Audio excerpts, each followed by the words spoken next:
E adesso ascoltiamo la preghiera di consacrazione del mondo alla Madonna pronunciata da Giovanni Paolo II il 13 maggio 1982 per invocare la pace e la protezione dal male, specialmente nelle aree segnate dalle guerre. Un grido forse mai così attuale.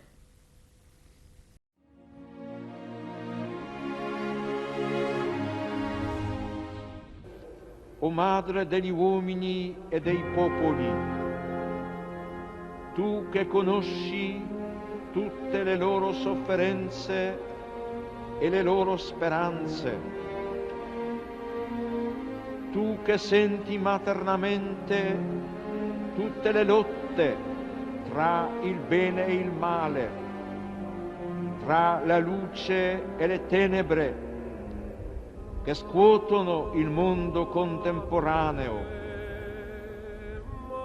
Accogli il nostro grido che, mossi dallo Spirito Santo, rivolgiamo direttamente al tuo cuore.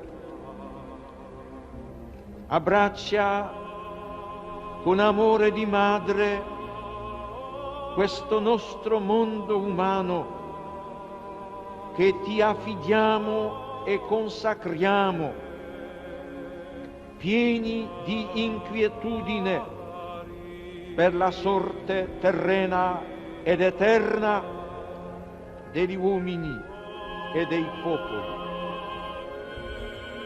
O cuore immacolato,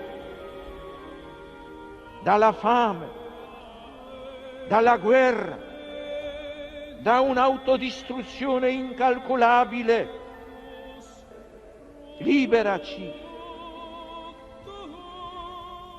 dai peccati contro la vita dell'uomo, sin dai suoi albori,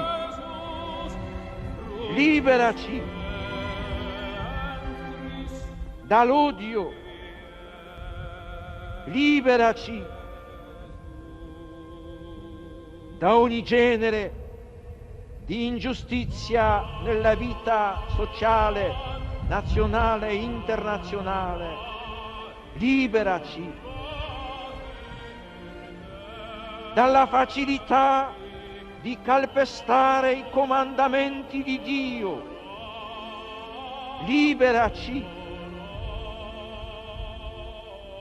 dal tentativo di offuscare nei cuori umani la verità stessa di Dio.